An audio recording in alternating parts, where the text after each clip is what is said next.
Hello children, so welcome back to our online classes. So take out your social science book and take page 186. Okay. So in the last class we studied about unity in diversity, that is chapter 1 of civics. So today we will discuss our next part, that is we will discuss a case study of Kerala and Ladakh. Kerala is the narrow strip of land between the Arabian Sea and the Western Ghats in the southwest corner of India. So Kerala is situated in the southwest of India. Now Kerala is a narrow strip. Narrow strip means long piece of land between the Arabian Sea and Western Ghats. It is full of coconut trees and has beautiful beaches. Now Kerala has full of coconut trees and Kerala is full of beaches. Kerala has the highest rate of literacy. Women in Kerala hold a high position in society. People of many religions live together in harmony. Now in Kerala, what happened? It has the highest literacy. The highest literacy in India is Kerala. Now women are too respected in the state of Kerala. Then women have high position in Kerala. Kerala, there are many religions and all the religions live in harmony. Now hills and valleys. Kerala has high mountains which have deep valleys and are covered with forest. Cash crops like tea, coffee and cardamom are grown on the mountain slopes on large farms called plantations. Now Kerala has high mountains and is rich for cash crops like tea, coffee and cardamom. Now midland plains. In this region, the hills are not very steep. The valleys are wide and are dotted with paddy fields. The higher lands and hill slopes have plantations of rubber, fruit trees, tapioca and other cash crops like pepper. So in what happened? In Kerala, there are some hilly slopes which are not very steep, okay? It's not very steep areas, okay? But what happened? These are very steep. In Kerala, it is not that steep, okay? It will be slanting. And they have paddy fields. Paddy fields mean unhusked rice. The rice which is unhusked. The higher lands and hill slopes have now people used to plant rubber, fruit trees, tapioca and other cash crops like pepper. They used to plant in hilly slopes. Coastal belt. This belt is comparatively plain. Large rice or paddy fields and groves of coconut trees are found. It's as a coastal belt. Coastal belt means Kerala is situated near the coast. So it is a coastal area. So then rice and paddy fields and groves of coconut can be found. Groves of coconut means it's a small forest of coconut can be found in places to places in Kerala. Now backwaters. The backwaters are a peculiar feature of the state. Now what is backwater? So backwater is a network of canals and rivers.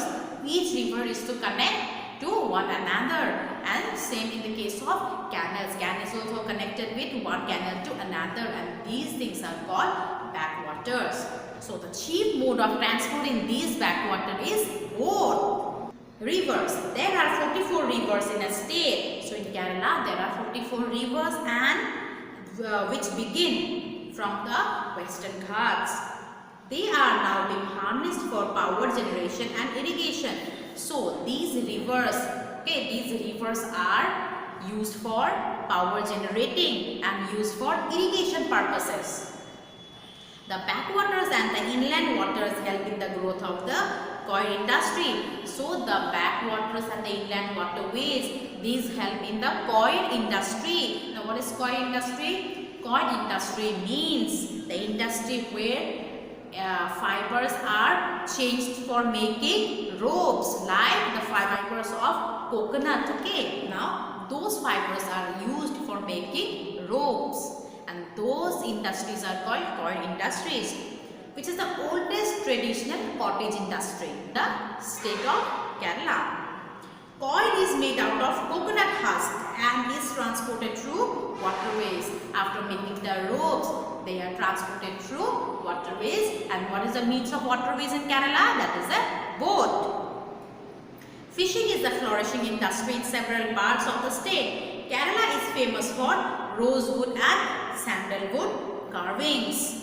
Brass and bell metal lamps and gold jewelry can also be found in Kerala. Now, Kathakali is a form of dance drama and Mohiniyattam is a classical dance form of Kerala.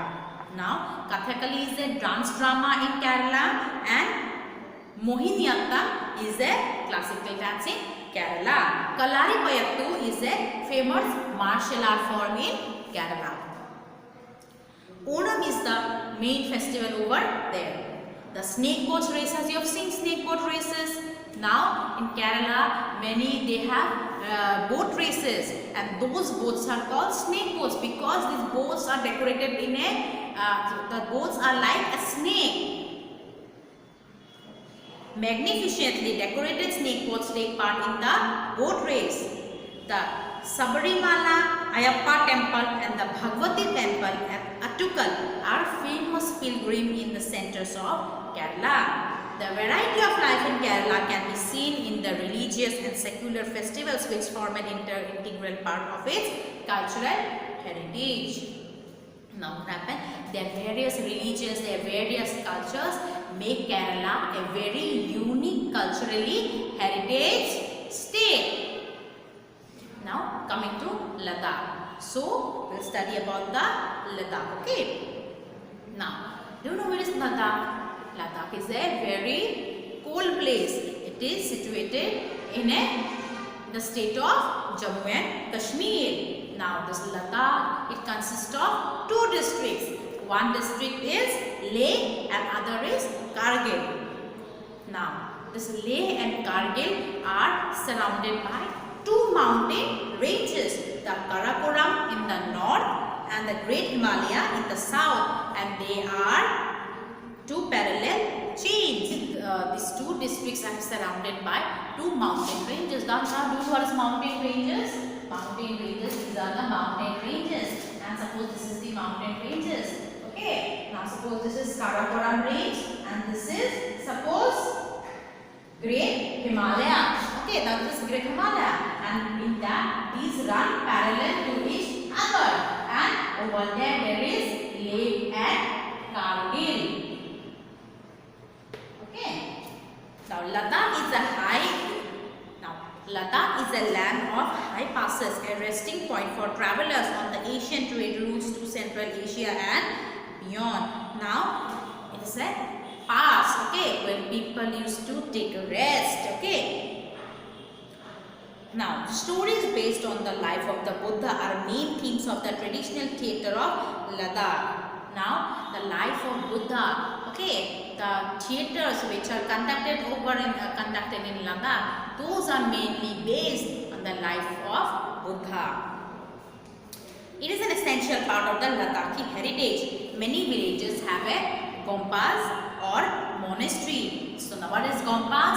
Now gompas is a complex of temples and it is a prayer hall for the Buddhist. Gompas are an important part of the lives of the people. These gompas serve as places of worship, meditation and as schools. Now these gompas are for worship, for meditation, and these gompas also serve as schools. Some of the most famous fairs and festivals are celebrated around these gompas. Losar is celebrated as their New Year. Okay.